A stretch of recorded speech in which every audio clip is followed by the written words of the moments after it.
Yeah. To all the ladies in the house. Another day in the ghetto. But look outside and I'm already upset, yo. It look about 102. It's a Saturday and Biggie ain't got nothing to do. I'm interrupted by a phone ring. Sometimes I wish I... Hi, I'm Paul Warren. And I'm Ryan Klein. And this is another episode of SEO is Dead and Other Lies. Ryan, how you doing? I'm doing well, and I'm actually glad that we're redoing this podcast because the last time we did it was yesterday. I had a little bit of a delay, and all I was doing is talking about how cool I live in this new house, blah, blah, blah, who gives a crap. Paul, you got married. Well, yeah, okay, we'll just jump into that and let everyone know that we screwed up the first recording of this. That's great. Now we look like professionals, Ryan. Yeah, but it was just a weird delay, and this time around, obviously, we have this masterful rapport, and this will go much better. Well, I did get married back in mid-December, so thank you for bringing that up. I'm pretty excited about it. Oh yeah, so we have had podcasts since then. But anyway, I wanted to mention now because, our listeners should know that you are taken, and the man behind the mic that has been wooing you as a listener for years is off the market officially. I'm taken, ladies and gentlemen. But you can find me on any of your favorite Farmers Only is actually the only one I'm on. All right. You want to redo that? No, I like it. We'll leave it in. I don't care. Okay. All right. So we got a great episode today. We're going to be discussing something that I think everyone listening actually will find a lot of use out of. I know when I was learning SEO early on, I had to find some resources on my own, but hey, we're going to do that for everyone listening. And so what we've done is we compiled all of the free resources out there that you can use to learn SEO, learn some more advanced things and some more advanced things about marketing in general. Yeah, absolutely. I think this podcast is a long time coming because as much as people love the content on this podcast and learn all sorts of great things, there are also different kinds of learners. You got your tactile, you got your visual, and not everything is going to be, audio. And so I think the visualizations to support some of this technical and multi-stepped processes are probably important to, Yeah. I mean, some of the things that we talk about just don't translate to audio only, unfortunately. And until we start doing, video podcasts, I think this best serves everyone listening at home. Cool. So how are we going to kick it off? So I think what we'll do is we'll talk about something that you should probably know about. Then we'll tell you where to find it. And then we'll link in the description to that resource. So you'll be able to go to it. I love it. Great format. All right. So let's start with Google Tag Manager. So if you don't know what Google Tag Manager is, you should. It's a very, very useful tool that you can use in SEO and really just digital marketing in general. But you can use it to fire events off into like Google Analytics. So you can learn more about like conversion rates and things like that. You can use it to add pixels for other marketing things like Facebook, anything like that. And you don't have to use a dev to do this kind of stuff. You can just do it yourself. But when you're first learning about it, there are some like paid resources, and then Google has some resources. I personally hate like the free resources that Google has. I don't know why. They just like kind of suck. Doesn't it seem like they're kind of just holding back, even though it's like Google and it's Google product, and it doesn't seem like they don't want you to know every aspect of it for some reason. Like even when I was learning Google Analytics, and I was going through their training originally, I was just like, this sucks, right? But I got a really good resource for you. And it's called Measure School, but particularly their YouTube channel. So when I was first learning how to like set stuff up and like fire events through this and create tags and create folder structures and everything, and I went, to YouTube because I'm a visual learner and I like to see stuff done. And this is probably the number one channel for Google Tag Manager. But pretty much anything that you would ever want to know about Google Tag Manager and how to set it up is going to be on this channel, and it's amazing. That's awesome. So I know, and you're going to mention this for other ones. I don't want to get too far ahead, but you definitely like subscribe to some of these, and they always come out with new videos. Do you find that the content that channels like these are coming out with, they're just like always having you like rethinking and retooling what you're doing and being like, oh man, I'm just like getting even better and I'm learning more tips and tricks like every single time I do these kinds of things? Well, a lot of times the new content is like if a new feature or something comes out, And so they're always like kind of checking that stuff out, and they tell you like how to use it, and they give you like actual examples from like a test website. Usually how I absorb this information is like a problem is presented to me through my work or whatever, and I have to figure out a solution, and I don't know how to do it. And so they have so much stuff going on, like in their backlog of like videos. There's always like an answer for it in there. So, I don't typically like look at the new stuff that comes out, unless it's like something super cool about like the tool that everyone knows about in the industry. But it's just like such a huge library of it on there. It's going to answer like any question you have. That's cool. I think it goes without saying that, do you typically have a dual monitor setup so you can actually like watch it on one screen and implement? Dude, I don't even know if I could work with one monitor at all. Anyone listening that has one monitor, just stop the podcast. I got 3 monitors now. Oh, you do? So you know what? I don't think this is too off topic because we're just talking about tools and ways to like improve your marketing and SEO and whatnot. But instead of me having 3 monitors now, I actually have one of my monitors is like a widescreen 32-inch. And it's so easy to have browsers kind of stick or partition to the side of the screen properly. So it's like almost like having 2 monitors. Oh, I've seen those. Having to hook up to. Yeah, they're pretty cool. They're really, really cool. And mine is flat, but a lot of people have them curved. And yeah, it just makes life so easy. So yeah, the best way to like learn, I think, with any of these things is like, I mean, you really have to have 2 screens so you can see in real time. How could you possibly just minimize, maximize? I can't even function with one. I can't imagine it. It makes my stomach thinking about it. Well, let's go into the next subject, and that's coding. Ryan, you're more of an expert on this than I am. Yeah, so I've always been like the school of thought that SEO should have at least some basic understanding of like web dev and like a little bit of coding, just because at the end of the day, I strongly believe like, we're working on websites, and it seems a little bit off-putting to me that you work on websites, don't really know exactly like how a website works or how to update it, and like maybe even old school stuff like HTML, CSS, even though you don't need it any longer. I'm just going to say you don't, unless you're going to do like super custom stuff that you still don't really have to do in WordPress and other stuff. I just really like the idea of knowing like the basics, and actually the basics of Python are really pretty important to some technical SEOs, and especially in the field of automation, right? So learning, there's so many routes nowadays. I'm not suggesting anyone become like a full-blown, like full stack developer or anything, but knowing like the basics, like I said, is pretty important. So I've always liked Code Academy. I'm sure that people are like, like maybe there's a paid version, maybe there are better versions, but just the idea that you are in a platform and it's training you to code by actually coding and not just like watching someone code is very cool, because it'll give you instructions on like one side, and on the other side, you're really like into typing into a compiler and actually like writing the code as it would have been written on any platform you use. And when you like hit compile, it'll point out like what the issues are or like what you're missing. And I think that you'll learn how to really grasp what's going on much sooner than later, before you decide to go elsewhere for some more advanced tutorials. It's very cool. Have you been on that before? I totally agree with your sentiment here. You need to know a little bit about how the sausage is made, especially if you're working in-house. You're going to have to work with like a dev team, and there's a whole aspect of like technical SEO that having kind of just even a slight knowledge of the stuff will be really, really helpful. I mean, I've definitely used Code Academy before. I think the first thing I ever went to that was free was like W3 schools, so old school. I know.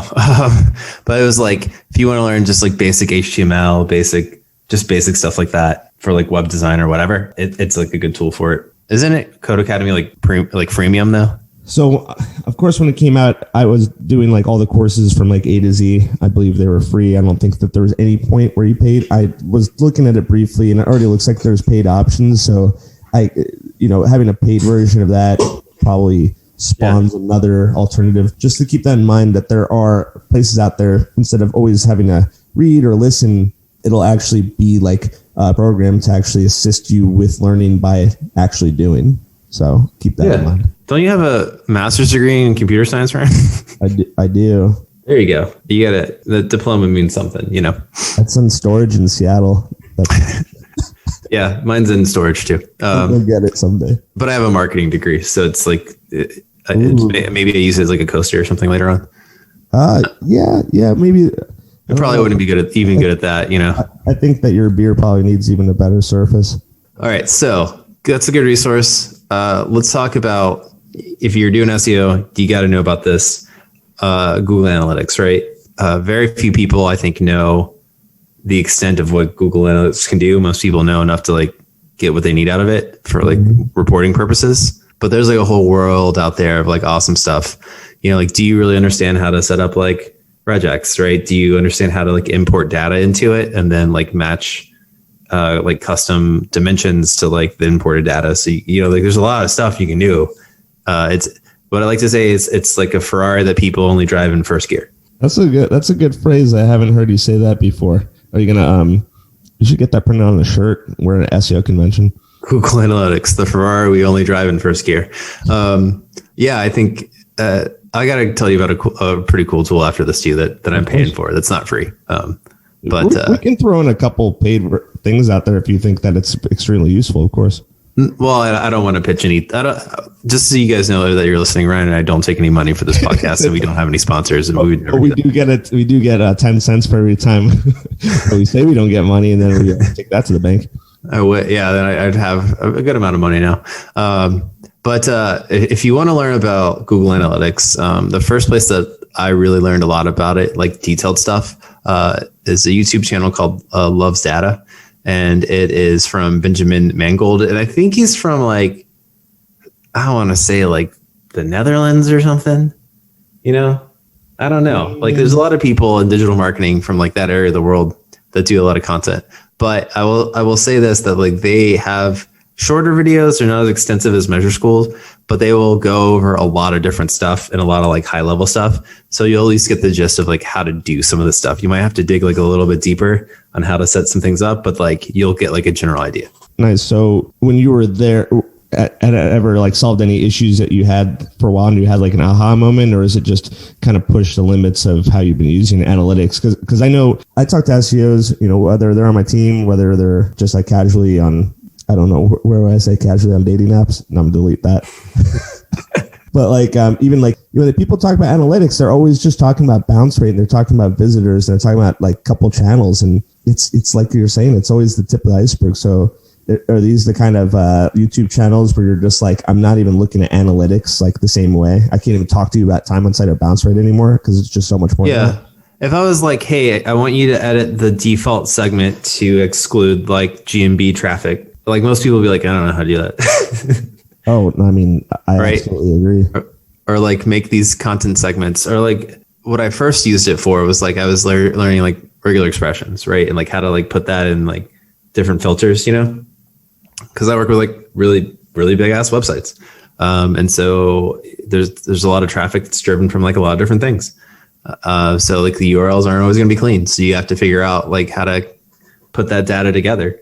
And so that was like the first thing that I was looking up on there. And they did a really good job of just explaining the ones that you really need for SEO and not like the stuff that like, not all of it, right? Because like Google Analytics, like everything that it can do is like massive. And very few people like know all of the stuff that you're going to do with it. Do people still use like Omniture or like Clicky and other analytics, or is just Google all the basics? People still use Omniture. Yeah. It's like it's usually like a package suite with other things with like Adobe Analytics, right? I don't know. I haven't used Omniture in like several years, like 7 years, but it was pretty mediocre when I used it. Do you have FOMO? I only had the option of using it once when I was working at an agency that happened to be huge. They were like a huge government contractor. And I was like, oh, look, this is pretty cool. And then that was that. Well, now I use Google Analytics 360. And just so you know, it's not any different from the normal one. Oh, no, but the normal one is not all 360. It's I don't know why they charge more, like that much more for it. Oh, I can still hear you. Well, that's good. I mean, I think that your Google Analytics, especially if your website's getting thousands of visitors a day, maybe even like a month, but if you're working with a lot of data, I know segmenting and knowing where it goes and everything is very important. More transparency, the better. So as far as local, which we do talk about fairly often, and local and citations and GMB and all that fun stuff. We've talked about Whitespark in the past, and I really do dig their resources. It's not necessarily individual, but it's probably a handful of very, very smart and talented people. You remember actually Mike Blumenthal, now that I think about it. He used to be really, really big on the local scene, and now he's still pretty big, but he's not like, I wouldn't necessarily, he's a blogger. Like I wouldn't necessarily go to his website to learn SEO, but like if you want to stay up to date. I think I was, though, for local. I think that a level, and of course it's not very useful to tell people like, hey, this guy was relevant like 5 years ago. And like, of course, it's just the content changes, or everything just changes too often for it to be as relevant. But the people that I would say the people he surrounds himself with are going to be among the people that I would believe are more knowledgeable. I always thought he sucked. And I watched a video from him like a while back, and he was like talking about all these experiments that he was running. And then I was like, you know what? I have a newfound respect for you and what you've done. And so I appreciate him now. But like for a really long time, I think it goes back to like when we first started doing local SEO, and we were doing like a bunch of, black hat, and if you want to use that term, like link building techniques, and people that are like big in the public eye for SEO are always like towing the Google line, Yeah. And I think that's like I didn't like anyone that was like that. It was like why I didn't like Rand Fishkin. But I do know that Whitespark's resources are very, very helpful. They try to use more visualizations instead of just going from audio to just reading. Obviously, we're talking about things that you can understand. Yeah. And the management there is like very hands-on, and a lot of them post on the local search forum all the time. And so you can contact them. They do studies. They ask people that post in there to participate in studies. So they're great. And it's definitely a great free resource. The tool isn't free, but the education there is free. Right. And I think that one thing that we're not going to be referencing whatsoever really or like anywhere to like watch webinars or subscribe to webinars, because at the end of the day, webinars are just podcasts with slides, in my opinion. So can I get a 1 if you agree with webinars? Can I get a 1 out there in the comments? 1. I mean, webinars are appealing because they're like in real time. So you get that connection like, hey, this person is like actually doing this in real time, and I can actually ask questions at the end, but they're typically lengthy. And they're anecdotal, and I think that the amount of information in an hour and a half webinar can typically be summed up in probably like a video series that's maybe 15 or 20 minutes. So it depends. But they definitely work, because Ryan and I have both bought shit from webinars we've watched. Oh, what did you buy? I don't remember anything. I don't remember if you saw it or if I saw it, but we got Source Revive from SourceWave. Oh, it sounds like something that you did. I think we split the cost of that one there, buddy. Is that the one that you find like old domains? Because it finds old domains and like brings it was just for mining old domains, but none of them were ever good. I like it's called Revive. Like you actually have to do like a shamanistic ritual and do like a spirit dance to revive it instead of Source raised from the dead. I miss SourceWave actually. SourceWave is that Becker. Yeah, Alex Becker. You can't even, all of his stuff is off of YouTube, so you can't even watch it. Anyone listening to us, you can't find this person, but he was like big time and not white hat SEO. Like 5 years ago. Is that why they took it all down? Yeah, like he made a really, really successful business, like selling SEO stuff.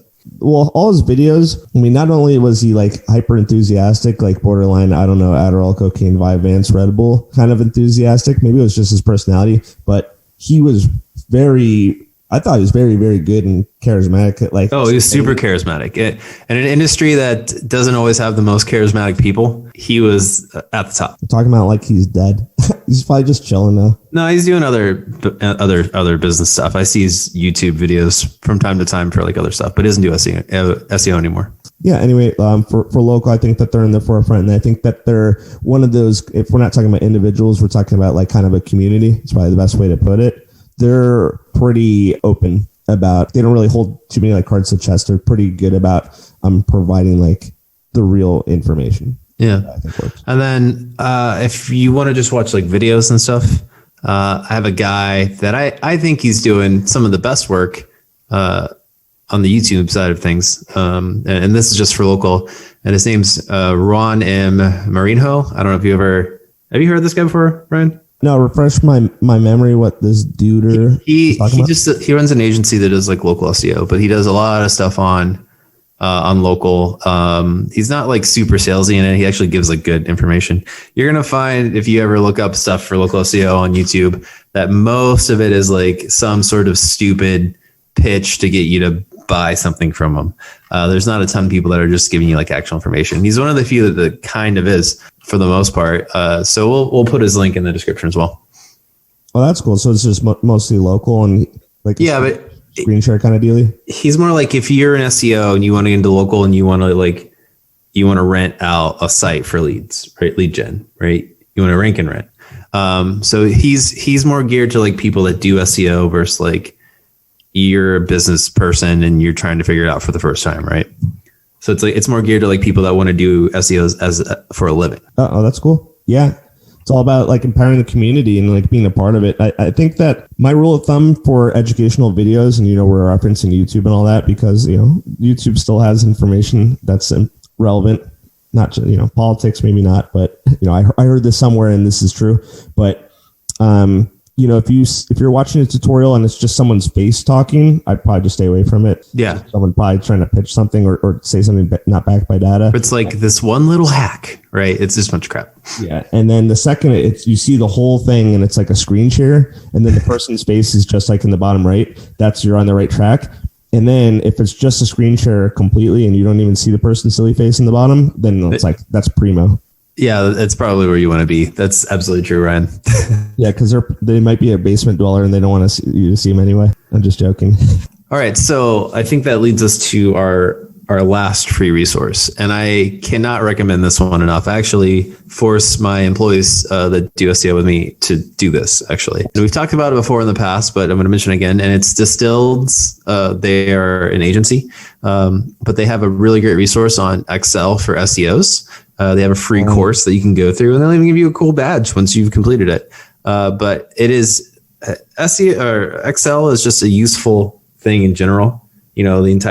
There's so many industries that are propped up on the back of it, like the entire finance industry, right? Because it's just such a useful tool. But if you know how to use it for and the stuff that it can do for SEO, you can do a lot of work in a really short amount of time. So I highly recommend it. We're going to put the link to that as well. I mean, Ryan, you have a finance background and you do SEO. Like, how often do you use Excel for things? I use Excel every single day. There isn't a day that goes by where I'm not using Excel to create formulas or do projections or organize information and data. Like, it's endless. Not just for your own use to like organize data and quickly find the stuff that you need, but for the presentation part of it, where like at some point you're going to have to present like how well you've done doing SEO to someone, and you're going to want to be able to show that data and get like accurate data. And if you're working with like large websites or whatever, there's a lot of data to go through. So, if you don't know how to make a pivot table, well, it's time to learn. It's 2021. Let's get wild. Don't be scared. It's called Excel. It was like, it's really not that hard.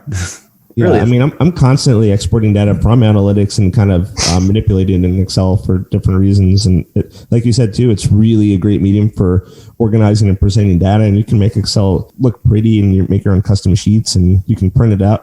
You can print it out your local print store, and you can hand it to your clients and your team if you're so inclined. They'll high five you and they'll sign you again because they'll be so impressed. Yeah, printing out Excel spreadsheets kind of sucks, but you don't have to typically do that. Do you? So definitely check it out. Ryan, I don't know if you have any free resources for Excel training, but no, not like off the top of my head. I think that'd be one of the ones where there's probably tons of free resources, but at the same time, probably a lot of them are just basic Excel, really basic or like outdated, because Excel applies to so many different industries that you don't want to end up like watching a video series for like, oh, this is how it fits into like electrical engineering. Oh, I don't really like. So the great thing about this one is it's just specific to stuff you need to do for SEO. Like I created one in like Google Sheets that updated with the URL every time like a new blog post was posted on a competitor, and it took out like the title tag and it put it directly on like a different column in like Excel, and then like that connected to something else, and then it added up like what the search volume was, you know? So you can do really cool shit with it like that. Well, and also Google Sheets, being in the cloud, can sync up with lots and lots of different things online. So it can automatically pull in data and fulfill formulas and all sorts of stuff. So yeah, and you just need to learn it. This is the time to do it. And here's the resource. Man, that went pretty quick. I don't know if I have anything else. I think we've given so much info already. I agree. I mean, there's all sorts of great resources out there, and you know that SEO is dead. It's not that all be all, but it is fun to come on here and join us and talk about things, you know, as close to 100% as possible. But yeah, there's just so many niche things out there, and I frankly don't really learn from many audio platforms myself. Yeah, we want to protect you from the shitty ones that are just trying to take your money. I'm very hands-on kind of learner. Like I almost exclusively learn by doing. Not by listening, not by even really watching videos. Like I literally physically have to do it, and that's the only way it sticks. So yeah, that's why everyone, you know, learns different. It's good to have different resources. For sure. All right. Well, thanks everyone so much for listening. You know, we really appreciate all of our listeners. Be sure to like, share, subscribe anywhere that you, ingest this podcast at, whether it's your Stitcher apps or your Apple Podcast app, whatever. You know, we're happy to take the likes where we can get them. And if you're interested in being on the podcast, you can reach out to us at seoisdeadandotherlies@gmail.com. We usually respond pretty quickly, and we love to hear from listeners, and we love to have them on from time to time. You know, we're pretty excited to start regularly posting again. So get ready for some great stuff. So for everyone listening, like, that's what he's been saying for months, but you know, maybe this is the time. I feel good about it. I think this is it. I'm settled in. You're married. We're good to go. Time to roll. It is. Well, thank you so much for listening. I'm Paul Warren. I'm Ryan Klein. And this has been another episode of SEO is Dead and Other Lies. See ya. Bye.